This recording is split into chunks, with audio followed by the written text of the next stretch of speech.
Hello, everyone. Thank you for joining us today. Welcome to the Digital Enterprise Society Career Center live Q&A. My name is Courtney McWhirter. I'll be your host for today's virtual chat with the experts, adapting to a virtual business environment. Digital Enterprise Society is a new nonprofit member association organized to enable its transformation of product development, design, delivery, and maintenance throughout the digital enterprise, regardless of software tools used. We are dedicated to the transformation of the manufacturing enterprise workforce. My name is Courtney McWhirter. As I mentioned, I will be your host for today. I'm the Marketing and Communications Manager at Digital Enterprise Society. If you have any questions about the organization, about joining, about getting involved, I'm happy to answer any of those questions for you. Before we get started, I just wanted to let you know about an online course we are offering that will begin on October 5th. That's Agile Leadership for Digital Transformation. So we partnered with the Agile Strategy Lab on this and really created a customized version of their Agile Strategy course for digital transformation. So we encourage you to check that out. If you're looking to expand on your skills, it's a great place to do it.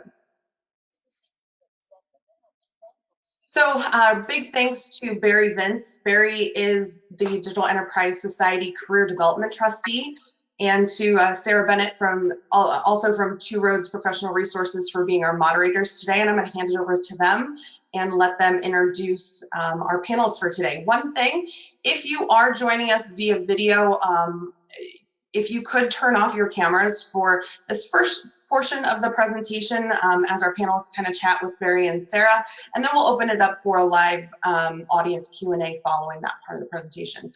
So if you can keep yourselves on mute and turn off your cameras for this portion, we'll let you know when you can turn them back on. Thanks, guys. Thanks, Courtney. So I'm here today in the Two Roads office. Usually I have Barry sitting next to me. He's out there in the mountains. It looks so pretty. I don't know which background's better, Barry. My beach or your forest?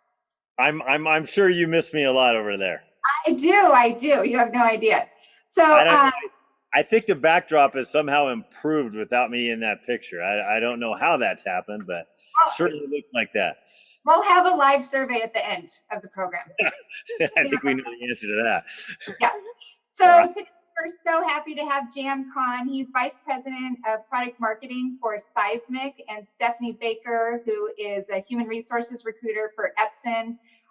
So happy to have you guys here. And basically, we're just going to talk about the digital environment today. And as we know, businesses have been using digital for a long time, but it seems to have been really pushed to a new level over the last 4 to 5 months. So we want to just basically explore that continuing evolution of how digital processes are, really taking place of in-person interaction and what that looks like from a business perspective. We're talking about marketing and sales, human resources, operations. So we just want to kind of see what changes have taken place and then see if we can get a glimpse into the future and basically explore what this evolution is going to continue to look like, into the rest of this year, fourth quarter, and certainly into 2021, because I think we can all agree that the virtual platform is not going to go away anytime soon.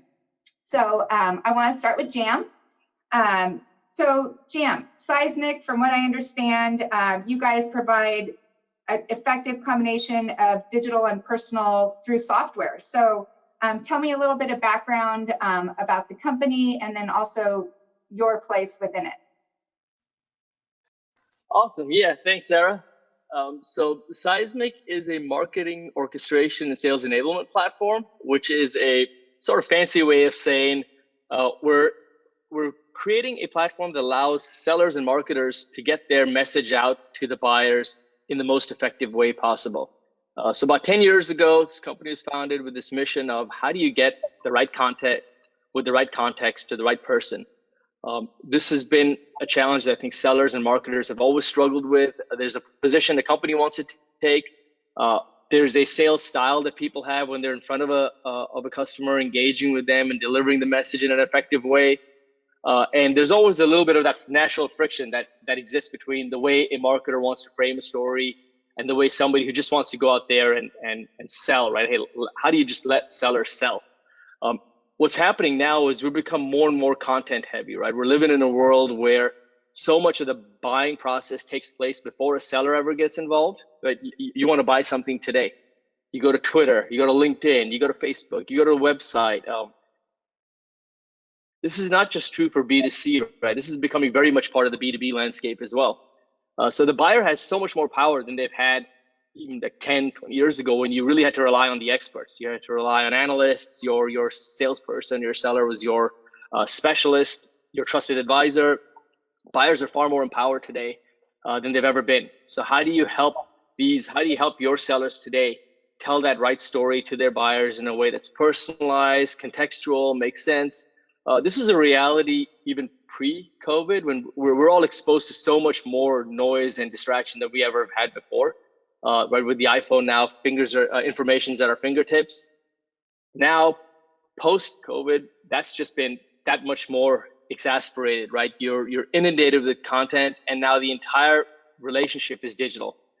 People are forced to engage with people in a very personal way, but they're doing it over, right, kind of like we're doing it right now, right? Everybody's been reduced to a 2-inch by 2-inch thumbnail on a screen, and it becomes even more acute to be able to deliver that right sort of information in a more personalized way to create that digital bridge. And that's essentially, you know, as a platform, Seismic is all about providing you a means for marketers to get the right information to sellers, for sellers to be able to discover it, personalize it, and deliver it with the right context. So we just help, organize all that content and provide in a contextual way. One of the things that we've seen, though, is that regardless of the platform you use, everybody has now sort of pivoted to this digital engagement. And regardless of where things sort of end up, this is going to very much change the way we do and do business moving forward, just because people are starting to recognize that you don't always have to jump in a plane and go somewhere. There is a lot you can do, digitally as well. And how do you find that balance between, right, once things at some point go back to the new normal, what does that actually look like, and how much of your engagement does remain digital versus personal? Yeah, so you would seem to be in a unique position for seeing the trends on the industry and where it's going.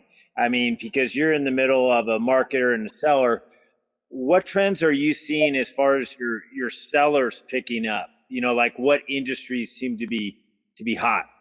Yeah, one of the nice things about having a SaaS-based platform that allows people to engage with content digitally is that we get optics into what's happening at a macro level across our platform. And what we noticed was, if you look at the first half of last year versus the first half of this year, dramatic increase in usage of our platform. And where our platform really shines is when you can package up content, deliver it remotely, track the engagement, what stories are resonating, what's actually working with your buyers. And so we've seen over 150% increase in the usage of content just running through our platform, which is telling us that people are really embracing this idea of being able to engage with their buyers in a digital way and trying to pivot and turn it into an advantage as well. We realize that people don't have the time to take meetings, book meetings, travel on site anymore. There's actually the ability to provide good contextual information to your buyers. And we're seeing a particular uptake in the financial services industry, which is particularly content heavy. When you think about compliance, when you think about the volume of data that goes back and forth, the ability to actually do that digitally, where you can maintain some level of oversight into what messages are actually being transmitted. If you think about the world, I live in the world of marketing. I can measure my engagement on my website. I know the website traffic. I know who's visiting. I know where they've visited. So I have a good sense of what's working on our website and what isn't. I've got a good sense of what's working on my social channels because we measure all of that. Where most people lose that connection is once a seller gets involved and you're dealing directly between the seller and buyer, you lose visibility into what's working and what isn't working. And a platform like this exposes that visibility, right? It allows you, when your seller is coming to your platform and delivering the messages via a platform like Seismic, as a marketer, what you get is optics into hey, what are sellers actually using? What messages are resonating with the buyers? And that informs a very harmonious discussion between sales and marketing to say, hey guys, these are the stories that are working. Maybe we should be trying this. It's a good coaching for other sellers to say, let's not shove product down their throat. This is what buyers are actually responding to. So let's adjust our message to what people really want. And buyers are still craving good content. They're going out there, right? Even though we're surrounded by a lot of content right now and it's a distraction, we're also consuming more content than ever. So it's really important to just make more informed, data-driven decisions around what's actually resonating and what isn't. And as a marketer, it's great to be able to have that very factual, non-emotional, data-driven discussion around what stories are actually resonating with our buyers. Well, and from a company perspective, it seems like it enables a business to be that much more efficient with respect to where they're going to drive dollars in marketing, in sales. And yeah, I would think that it would just give them so much more insight, like you said, into what works and then and use that to their advantage. Oh, 100%. It seems like that's the challenge, right? Being a small business owner, a medium-sized business. I mean, it's a big investment from a marketing standpoint, and it's really hard to tell what the return is. For me to be able to, run ads or pay marketers to go down these tracks. Really, what is my return at the end of the day? It could be a sale, a year or two from now. So it seems like it's going way more and more into the content and just building that sort of that content-driven, storage area that your clients can come to, right? Yeah, I mean, the interesting thing here is, right, we're also living in a world where we don't buy stuff anymore, right? We rent. Everybody's on a subscription. You rent music, you don't buy music anymore, right? I still come from a generation where you look forward to buying music, right? But now it's you Spotify everything, or you consume content on Netflix, Disney, Apple, whatever your medium of choice is. This is true for the B2B world as well, right? People, we're living in a subscription economy. People do 2-year, 3-year terms. The days of making a huge upfront capital investment and buying, your a back office system for 10, 20 million. That's not the reality of today's world. So what that means is buyers are saying your experience doing business is just as important as the product itself. We're not living in a world where people are just buying your product. They're engaging in a relationship with your organization. So that buying experience, right? The research we've done tells us that most people look beyond product into like, what's my experience of doing business with this company? Is this a good company to do business with? And most buyers feel like they don't have a very pleasant experience in engaging with an organization because it's a little bit disjointed, right? You have one story on the website, then you engage with somebody and potentially get a completely different story. Right. If you're not having a unified discussion around what stories are really resonating, you're just that much less effective. And like you said, Barry, in a medium business that's made an upfront investment, you want to know what stories are really resonating. Like, what business are you really in? So I'll give you another example while I have the mic. Tesla to me is a great example. I always use. Right? Everybody uses Apple as an example of a terrific marketing company. So we all know Apple just does a bang up job over there, right? But what Tesla has done here is, right, they really have nailed what resonates with their buyers. Right? Tesla doesn't sell cars. They've sold you an entire experience to the point where if Tesla came out with a TV tomorrow, you'd probably be interested in going to, I want to know, what did Tesla do for TVs? Now, if BMW came out with a TV, and I apologize if there are any folks from BMW on this call, BMW's, I own one. It's a fantastic vehicle, but they're a car company. And if they came out with a TV, you'd kind of scratch your head and say, interesting, but why? Even though Tesla's tech is in cars, that was their vehicle to send a message out to the market. What they really nailed was, right, they have nailed that their message, the content that resonates with their buyers, is the fact that they are all about changing the way you think about, they're changing your lifestyle. And when you start to think that way, you can say, look, one lifestyle change is, hey, if things don't work out here, maybe we go live in Mars. I mean, it's a goal that maybe only the mind of Elon Musk can come up with, but you don't get to that point, right? We all can't be Elon Musk or Steve Jobs, but if we know what messages are resonating, we're able to make informed decisions about, hey, what is the real perception of our company? And it gets down to the heart of nailing, like, why are you really in business? What is the value you really deliver? Yeah, I bought one of those flamethrowers over at Two Roads. You know, I only torched half of the freaking suite, but you know, I bought it. Case in point, just don't. There's a lot of you're in a forest right now. Don't use it this weekend. Don't use it right now. Up here. So it sounds like the digital platform is really resonating from the business perspective, from like just the overall company perspective, executives who are looking at budgets and looking at where their spend is going to be. What about if you're looking at the employees and the people that are kind of on the front lines, like how are they adapting to all of this information and being able to pass it on, and just kind of a new sales operation style and so forth?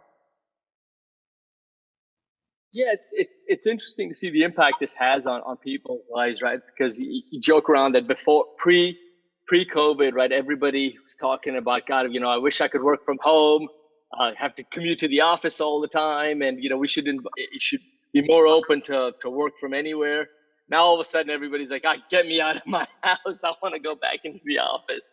But to a large degree, we've been heading to a world where the amount of in-person and travel, I mean, both from an environmental standpoint and just practical standpoint, we don't live in a world where we have to do everything in person, right? So what's that balance between employees being able to work and thrive digitally versus being there in person? I mean, one thing that this environment we're in has forced us into is it's been a forced experiment, right? A very unnatural way of actually seeing what would the world look like if it went completely digital. And I think we know that what we're in right now is not sustainable.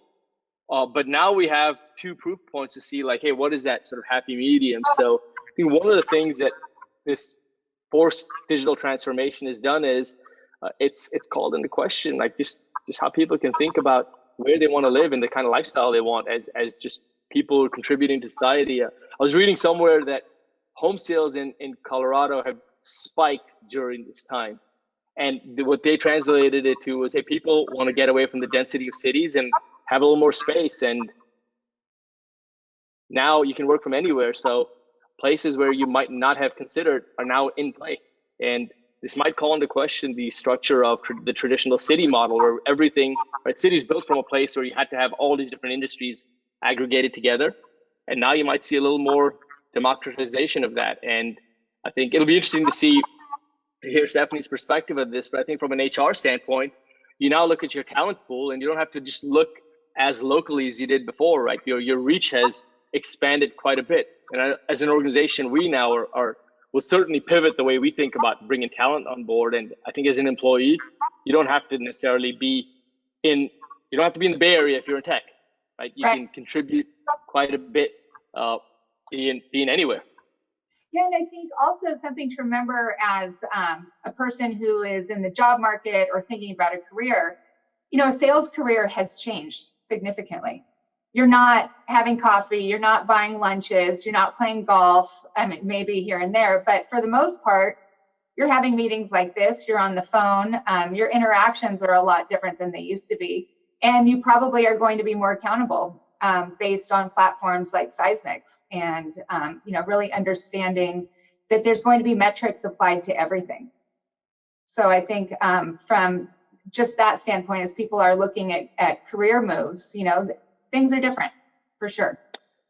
Yeah, I mean, ironically, right, my entire journey with Seismic has been digital. So during the course of my conversations with the organization, I've been here just a little over 100 days now.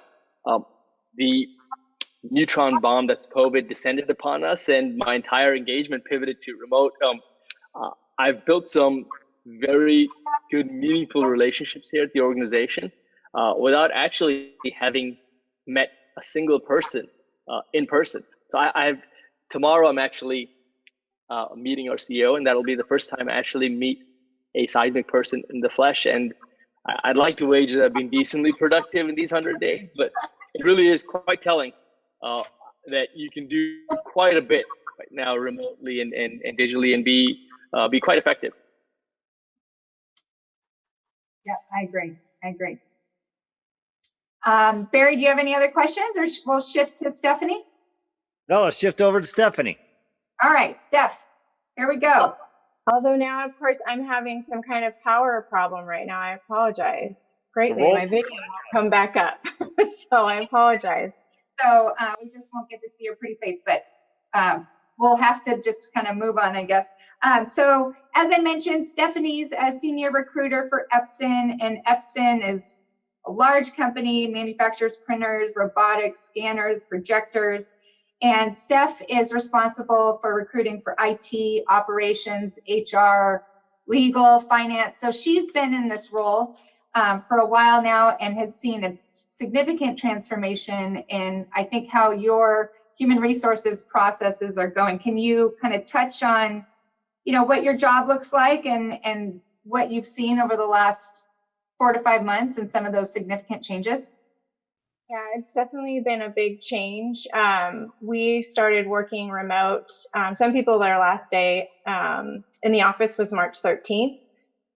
We were here the following Monday and we do an orientation for all our new hires, introduce them to Epson's ways, really give them a great introduction to, and even invite PC support to give them that kind of guidance at the end as well. And so it's always been a really great introduction. We get a lot of positive feedback from new hires.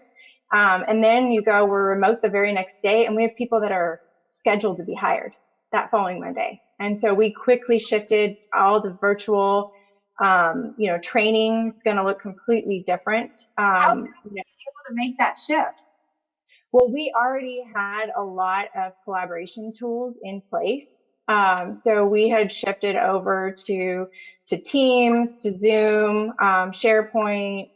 So we had a lot of different collaboration tools in place so that when we were slightly comfortable with some of them. I mean, I think most people weren't using video on a daily basis, so that shifted a little bit. But most of us that are hosting like these trainings, we did. So that's how we were able to make a quick shift. Big kudos to our infrastructure and our PC support team because they really rallied. We have people that, are on in the office all day long, and they don't even have a laptop. They're in desktops, and they quickly shifted us all, gave us all these tools, get us set up on, remote phones. And so it was a really, really quick shift, and thanks to them a lot on that. The IT department becomes the heroes of the company, I think. Very much. For sure, yeah. Very much. So talk to us a little bit about your hiring process and kind of what that looked like in the past, and then what you've done, moving forward, because you're probably not having in-person interviews. So just talk a little bit about some of those changes. Yeah, it was a really big shift because, all in-person interviews, even for some of our manager or leadership roles. I mean, we'll do a whole round of cross-functional interviews where they get to meet different members of the business throughout the company. It's a really great process because then they're able to really get a big perspective of the company. Sometimes if you only interview with a person in the department you're working with, but you're going to collaborate across, you don't really see the big picture of the company. So it's always been a great thing. They have, if we fly them in, they get a nice whole day to really learn about the company and, get to ask some of the same questions to multiple people to really get a good perspective. We had to shift all of that quickly to video interviews, which for some people internally, I mean, that's a whole different way. But because we had been using those tools already, I think everyone transitioned really well. I think the big thing is the empathy piece. Empathy for your coworkers. Maybe they are interviewing with you. Like I just had technical difficulties. Having empathy that, things happen.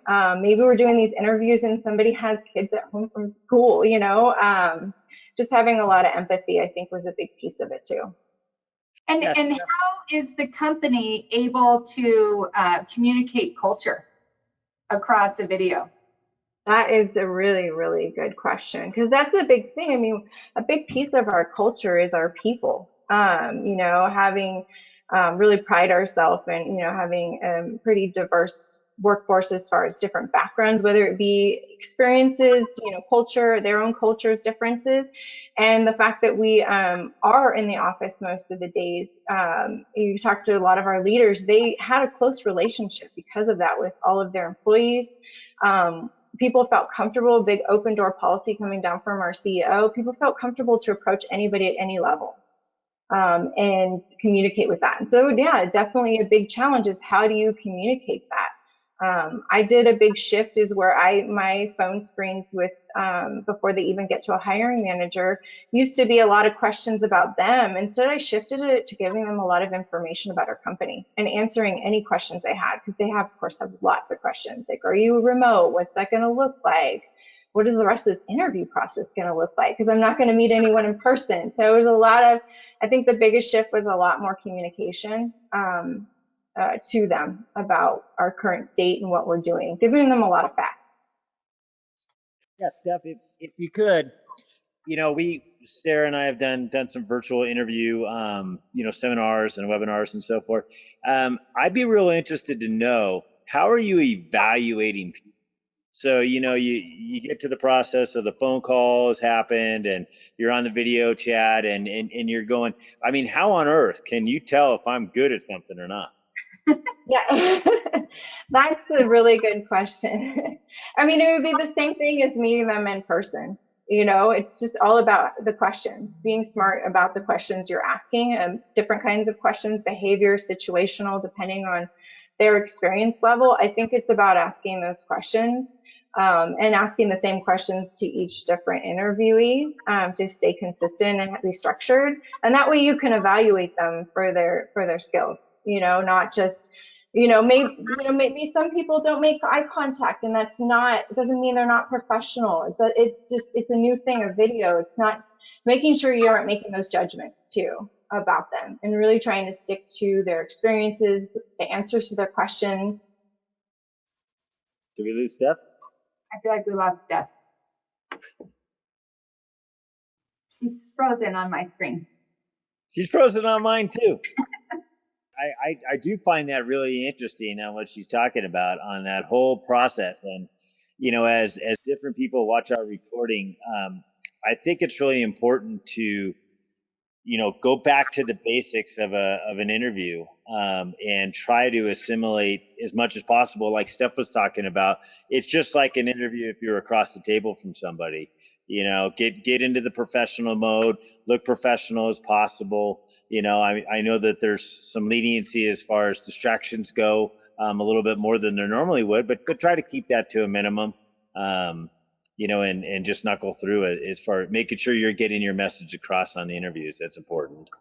Yeah, and it sounds like you need to give room to the interviewee and the interviewer to, maybe there's going to be some shifts in just how they're interacting via video versus in person. And it sounds like from a candidate perspective, be prepared to talk about, really who you are, your behaviors in certain situations, and Sure. ask those, deep questions about the company and how people work together, because you're not going to walk around and see people interacting as you would if you had a tour. Since we have Jam here and he actually went through that process, Right. I mean, how did it begin for you? Did you find a network on like a LinkedIn, or how did you network to get yourself to point A to actually talk about a job? Yeah, I mean, interestingly, right, both my entire interview with Seismic, and then since joining, we've hired a few people on my team that I've had to also interview remotely. So I've been on both ends of the spectrum, interviewing and hiring remotely. So my introduction came via some mutual connections. So I had a pretty warm introduction. Having said that, right, all of the interviews did happen over remote. Like Stephanie said, video really helps. The company did go out of its way to explain its culture and kind of talk probably more about the values of the company that you have to explain that you're not going to see when you just walk into an office.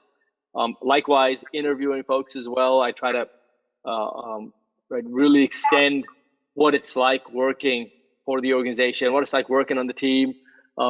It's different, but there are some advantages to it where when you going into an interview is a pretty intimidating thing.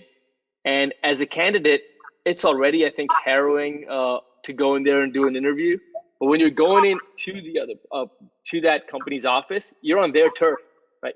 You're usually there with an exec behind a desk looking at you. So the whole environment is even more. It's not that's not how you normally work, right? Your day-to-day work is not sitting across the desk from an exec explaining what you do.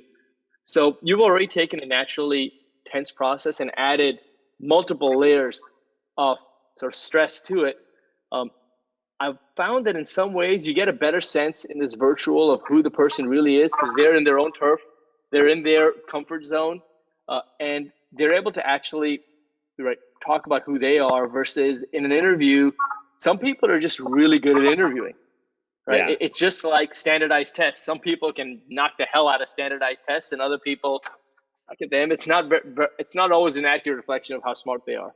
And I think in an interview, some people are really good performers, and they may just crumble in that environment. So again, I might be a glass half full kind of guy, but I feel like this has also leveled the playing field a little bit and made it a little bit easier for folks interviewing to set up an environment that's better for them at home, where they're a little more comfortable and can actually talk about themselves.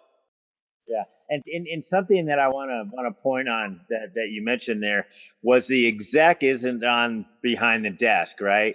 They're actually uncomfortable, just like we would be in an interview too, because this is new for most people, and so it brings them down and it sort of takes away some of that defensive type situation that you might already find yourself in. Right. Yeah. Something else you mentioned, and Steph, are you back with us? I can see Steph. I'm here. Oh, great. Okay. He's back. Jam mentioned like assessment tools. This is something I really wanted to know.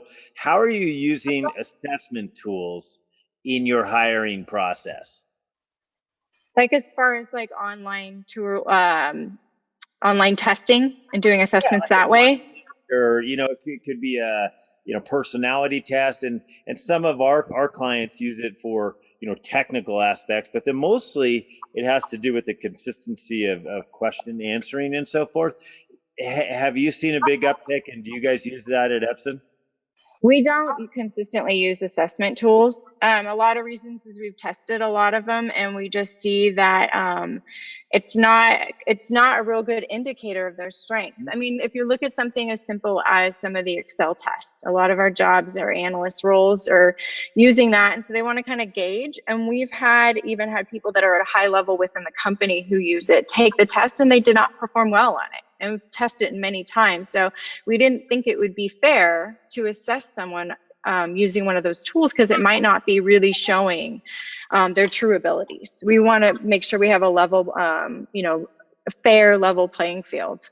We like to remove as many barriers as possible, anything that's going to judge them wrongly. So we haven't, seen an uptake in this during this time. And then Sarrah, Steph, I know you probably had some items you wanted to cover. I forget sort of where we left off. Yeah, no, I apologize. It's the craziness. I come into the office. We're in the middle of moving. We're moving next month. Most everyone isn't in the office. They've only come in the last month, one day to pack up their stuff, and then I don't know what's going on with connecting on to some of these outlets, and of course come in and when it's the crazy day. But that's a big thing too, is in the middle of all of this, we're moving our corporate headquarters for Epson America. And so that's really shifted a lot too. And something we noticed through, we had a lot of files, paper files. We did everything in person. And so that's been a huge shift during this. And here we are moving into a new office, and we're realizing we don't need all of that. We're more digital now.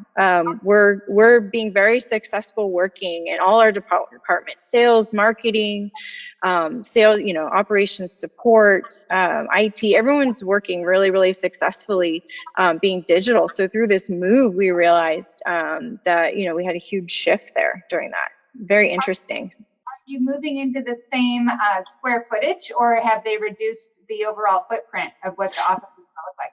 No, we were actually increasing it by a slight percentage, not an increase of like 100%. We were kind of outgrowing our building, but we just kind of reshaped the way we use the office, a lot more collaboration spaces, which is really interesting too, since we're all collaborating digitally right now. So we actually, this move has been planned for a few years, and so we are actually increasing our square footage. That's a good question, because maybe, you know, if this move was in talks in the middle of all this, maybe it would have been planned differently. Well, it seems like a lot of corporations are reducing square footage and rethinking their space, you know, going forward. So should be interesting to see what those collaborative spaces. I was curious, what does your new hire orientation look like these days? Do you still have a large group, or is it more one-on-one? It's been a smaller group during the time, you know, maybe 2 or 3 people, but we never, you know, had more than 8 or 10 ever in a time. We're pretty conservative on our hiring, and I think that shows in the fact that we, you know, even with obviously a change in sales and everything during this time, we didn't have to lay anybody off. We didn't have to look in that direction. We've always been pretty conservative and smart about our hires. So that's one reason why. So yeah, our virtual hires have been, maybe 2 or 3. And so it's always been that personal, intimate, which is really nice. You know, somebody getting that kind of attention as well, because they not only get the time to talk to my department and learn about overall, like Epson, how do we, you know, a little bit more than what they learned in the interview, who to go to for things, but also they get to talk to our benefit specialist, and they get to work personally with PC support. I know if you've ever joined a new company and, you know, there's always issues, you know, something didn't get connected, or, you know, something you need help with. And so we just eliminated that. We have them help them on day 1 within the first 2 hours of coming on board with us. I'm curious from you and from Jam, just wondering what your company outlook is over the next, you know, 6 to 9 months. I mean, Stephanie, you mentioned that you guys are still hiring while a lot of other companies have furloughed or laid off. So is that going to continue, do you think, through 2021? Yes. We still do have plans to continue to hire into, I mean, it's definitely, you know, not a long-term, you know, if you want to call it a problem that we're having in the marketplace right now, you know, so we definitely are forging forward, and we're definitely continuing to do hiring. You know, maybe it didn't happen at as rapid of a pace as it would have happened if we didn't have this pandemic, but we're still definitely moving forward with things. And How are you finding the hiring market? Like, is it hard to find people right now? Are there more people available? I mean, how's your applicant flow? That's a good question. Definitely our online applications have increased significantly. In some positions, doubled or tripled what I would normally see. And it's a combination of a lot more people out in the market. Either they've been laid off or furloughed. And so even if they're furloughed, they're nervous, and talking to them, they're nervous about, I don't know if my job's going to come back. You know, they might have furloughed me, but I don't know if it's even in 3 months, 6 months. So that's a lot of uncertainty has created a lot more applicants as well. And I think because a lot of people aren't hiring, you know, that's probably we're seeing an influx too, because we're one of the few companies that are hiring. And Jam, are you seeing like corporate spend on your product increasing or flat? What's going on there? Yeah, I mean, this environment obviously makes a platform like this that's built around, right, digitally transmitting and consuming content has had value even pre quarantine world, but in this environment it certainly shines. So we see a lot more consumption of our platform. We see folks seeing the real value of it shine, the urgency and necessity of having a platform like this really sort of comes through, and people are starting to realize that this is very much a reflection of the fact that things are never going to go back to the new normal will not be what we knew. It's going to be some sort of hybrid of the way we work. So we're seeing increased adoption, increased usage of the platform from existing customers, increased adoption from new ones, and likewise, like Stephanie said, we're being a bit conservative. We're private, so I can't speak at much from there, but we've also been the company is well run and not frivolous in its spending, so we've continued hiring, have not had to let anybody go, which is something I think the company's quite proud of as well, and being a little more conservative with the hiring, but still continuing to ramp up on critical and essential hires that we absolutely need. And company grows, and a company is made up of its people, so we continue to bring on top level people into the organization. Good to hear. Yeah, definitely good to hear. That is good. So Stephanie, within your applicant pool, I mean, I guess the applicant pool is larger. What are you seeing from a skill set perspective? Like, are you finding people that are maybe have more experience, more high level skills that are back in the market? You know, we have the candidate market was so sparse over the last few years, but because there's so many more people in it, I would guess you'd be able to make maybe even better hires at this point. Yeah, it's definitely been a candidate-driven market recently until the pandemic. But still, yeah, I've seen a lot more applicants or people that are interested in talking about switching that are highly skilled in some areas that were difficult to find before. But I mean, that doesn't change that some of the most desired skill sets, even when you see unemployment percentages go high, I mean, those sectors are negative unemployment because there's just not enough, there's not enough people for all the jobs that are out there. So that you still, even in a market like this, you still see the difficulty to find some specialty areas. Sarah, Courtney tells me that we got some questions out there. Great. Let's hear them. Sorry, guys. I'm trying to rejoin you and I'm pushing all the wrong buttons. How are we doing? All right. So we did have a couple good questions coming through the chat, and I did get some from our attendees when they registered. So I wanted to save a little bit of time for those because I thought they were pretty good. Now, Stephanie, Robin would like to know, how do you make new employees feel like they're part of the team when they never met any of the folks face to face? What does employee engagement look like? And I know you touched on that a little bit, but as far as the onboarding process, but do you have any specifics on how you can really make them feel part of the team when things aren't as easy to do so? No, that's a really good question because it was a big concern. One of the first people that started remote was a recent graduate. And this team works very, very closely together. And so we were all really concerned about, well, this person, someone with less experience is really going to get a lot of experience from their interactions with people. And so what they rallied and did is they just ensured that not only did they have time with every member in that department, not large, just like 12 or 13 in that department. And then they also scheduled a lot of meetings and calls with people that they would normally have kind of walked through the hall or met that are integral in the business area that they would be supporting. So they just went out above and beyond to make sure that first week or two was a lot of those interactions and talks and just some of it casual, just so they could really feel welcome and get all of their questions answered and knew that everybody in the team was there to support them. And I checked in with this individual and a couple others that started virtually right away. And I was really happy to hear that everything that those teams and departments did to go above and beyond really made a difference. So it is possible to have that one-on-one connection and feel supported and feel like you're working with a great team, even when you're not sitting next to them. Absolutely. Thank you for that, Stephanie. I did have another one. Anyone who wants to take it. This was actually one that came in through the on the registration form. Somebody saw a job advertisement. This is a direct quote from the job advertisement. Drive continuous improvement through the use of Furtive business system tools.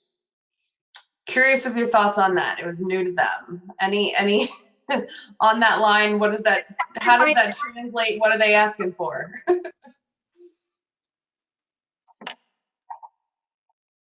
Was that Furtive business systems tools, you said? It says FURTIVE, Furtive business systems. Everybody's racing for Google right now. Yeah. So we're not alone. Patrick didn't answer Hey, ask folks, that I'm just question. putting my hand up. That was my question. It was on a job application I was looking at, and it was the funniest. Exactly. You kind of yeah, it's all very technical and this, and then Furtive. I actually go and look it up at dictionary.com because it's got a whole lot of connotations. But it's the first time I'd come across it. I was just curious if I need to do more time in the dictionary if I'm going to go on more interviews. I think we all do. Maybe they do in their job descriptions a little bit. They might need some help with that too. They've got thesaurus on hand. Yeah. Perhaps that was a typo. I saw another question about recording the interviews. Yes, that was the next one I was going to get to. And I found that real interesting. I mean, I get it why the companies and they would do it for an evaluation purpose, obviously with permission from the candidate.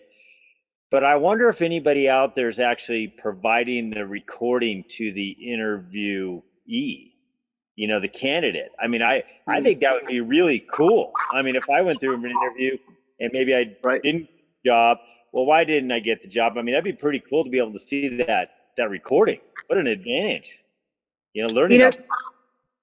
Yeah, this just was brought up. I was doing an anti-bias training that the UC system actually had listed out to us and to a lot of different people. It was really interesting. That was one of the topics they brought up, was about recording the interviews.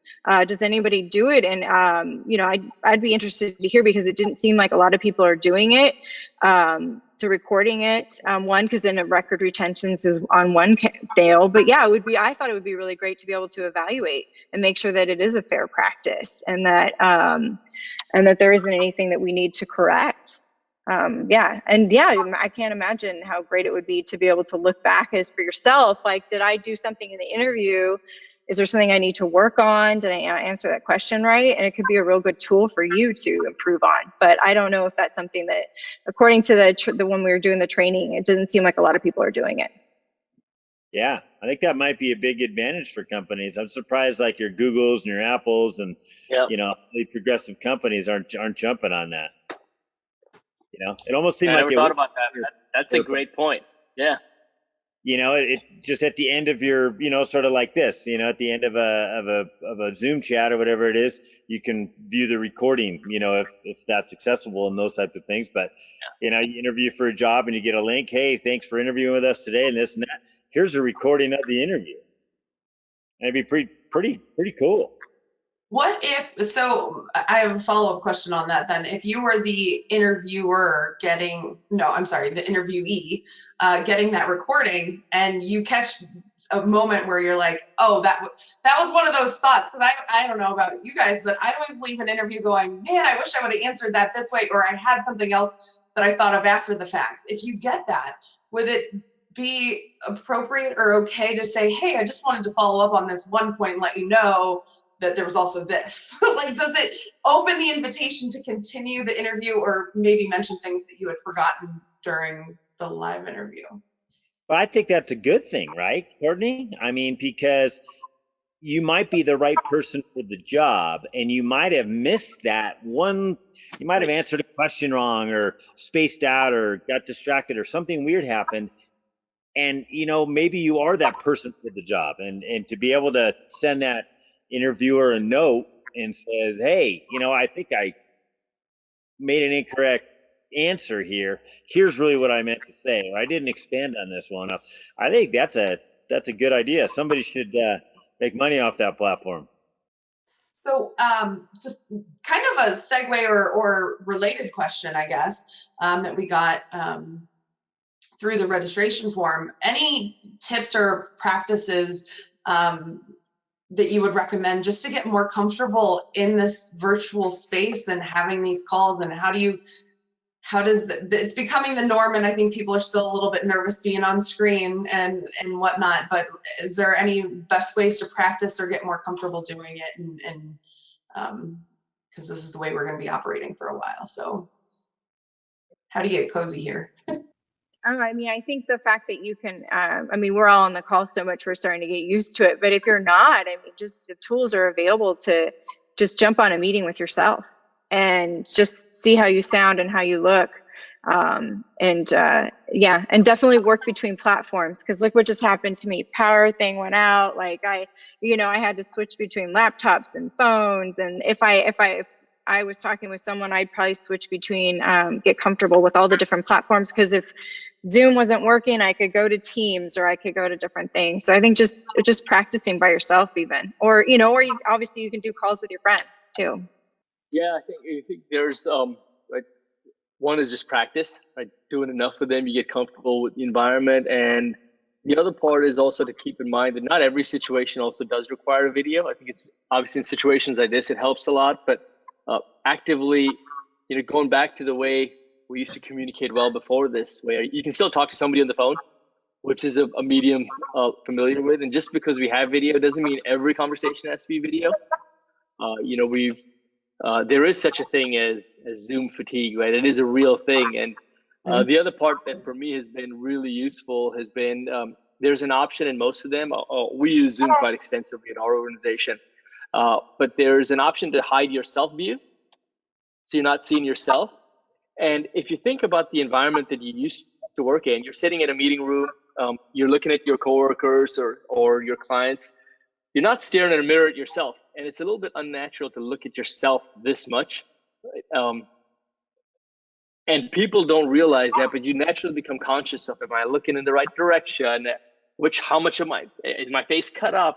You start to really pay more attention than you need. It's taxing. And these days, every single energy you spend on that is just a drain on already a draining environment. So a few of the things that we've been doing is the right tips are just turning off the self view, pivoting to just turning video off, and when you don't absolutely need it with coworkers you're very familiar with, you don't always need to do a video. There is some benefit in doing just a regular good old phone call. That's awesome, Jim. That's a good point, because I catch myself looking at myself, and I try not to, but you end up doing it all the time. You do it all the time, and it's it does, you don't really notice how much you do until you turn it off, and suddenly it becomes much more natural to what you were used to in the office. Yeah. That's a great tip. A lot of people saying thanks in the chat too. So we do have a few minutes left. I wanted to kind of invite anyone that is on the call. This is your invitation to turn your cameras on if you'd like to join and ask any questions of our experts here today. And if you're comfortable, just also a reminder that the session is being recorded, so you will be on screen. If anyone needs their anonymity in these times, that's just a warning, but you're welcome to jump on and ask any questions. Hi, Kristen. Hi there.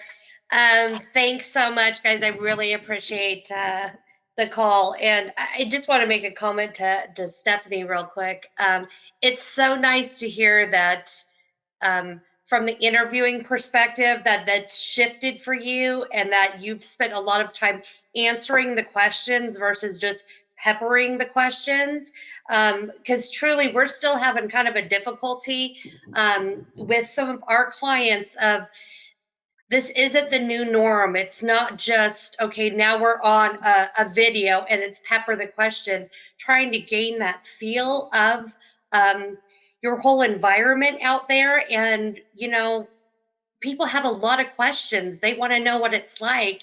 And when you don't get to touch, feel, and sit across from someone, I really appreciate that. And anybody else out there that's, might be in a hiring capacity, that's so key to the applicants, is just to kind of feel comfortable in asking questions, which typically you wouldn't necessarily do when you're just sitting across from someone in our, so maybe the new norm will give us more, open us up to those things. So thank you for that. I think that, the openness, and I've always been very transparent, about challenges, positives, everything. And it's just now, we definitely need to be more open, more understanding. And in fact, we talk about the camera. What I do for first interviews with candidates with HR is I don't ask them to do a video call. And I do that on purpose because I want them to be relaxed. I don't want them to be pressured to feel like they got to dress a certain way. I want them to be comfortable to ask all those questions. This is your time to learn a lot about it. And it's not just about me listening to you to make sure that you are the right person to interview with the hiring manager. It's about you making sure this is the right opportunity for you. Great, thank you.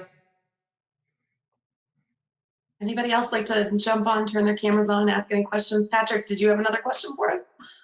Yeah, it's kind of similar. I've had several interviews, so I'm learning all this on the fly very much. And this is kind of similar to that the previous one, where that kind of Furtive business systems tools. So I'd had a really good interview with a couple of the technical folks, and it's one of that classic. And hey, just one last question, I'm sure.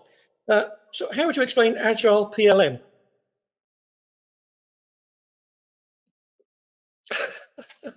Sorry, I just want to get that. Did you say Agile PLM? PLM. Yeah. Oh, I'm not, unfortunately. It's a very specialized. I mean, I'm familiar with product lifecycle management, if I think that's what it is, involving every aspect of product collaboration, taking it to market. Yep. Generally speaking, agile methodologies are all around moving away from this waterfall approach of like in 6 months we're going to do a release to working in agile sprints, where you break teams into smaller units of work and work in iterations. As a marketing team, we've pivoted to a more agile way of working. We don't follow a very strict agile methodology, but I'd be going a little bit out of my lane if I started to get deeper into PLM and agile. That's not my area of core competence, but it's a fairly specific and specialized field around product lifecycle management. I love that you took a swing at that, Jan.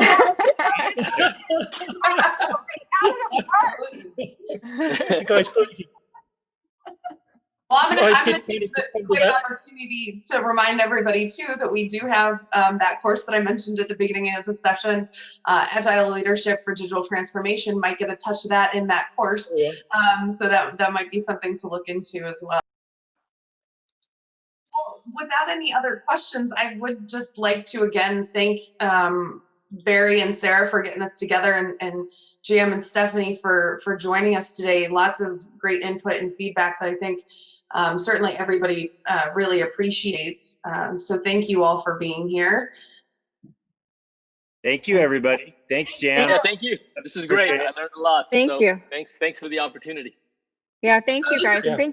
Thank you guys for being so, great to me with all my technological challenges today. And I really appreciate it. No problem at all, Stephanie. I think we all adapted and it went well. So we got our agile meeting conference on. It was all good. I put Stephanie's information there up on the screen for you if anyone is interested in learning more or have any further questions for her, including her jobs board. We've got that career center. We've got resume review. We've got a mentor-mentee program. I also shared in the chat for today a whole section of career insights that have everything from Sarah and Barry's webinar on mastering a digital or a virtual interview to some other career tips and things that we've done in the past, including the first installment of these live Q&As. So you can find that there. Also, I'd like to mention the Digital Enterprise Society podcast. You can find it on all of your favorite podcast streaming platforms. We had Barry on episode 13, I think it was, way back sharing some professional development tips. Also want to mention, and kind of ties really well into what Jan was talking about earlier in his service, is last week's episode 65 was about voice of the customer, and not only using kind of those things that you're hearing from your customers in your marketing and your sales, but also tying them all the way back to product development. So check that one out for sure. Once again, my name is Courtney McWhirter. If you have any questions about Digital Enterprise Society, I'm happy to help. Digital Enterprise Society is a new nonprofit member association organized to enable the transformation of product development, design, delivery, and maintenance throughout the digital enterprise, regardless of software tools used. You can find us at digitalenterprisesociety.org. We invite you all to be a member if you're not already. Use the promo code CC2020 to join for free. And thank you all. And we will be having another one of these Q&As in just a couple weeks, about a month out. We'll get you more information on that. So thank you all again for joining us today. We really appreciate it. Have a great one. Thank you. Thank you, guys. Bye. Thank you. Thank you so much. Yep, thank you very much. Thank you. Bye. Much appreciated. Bye.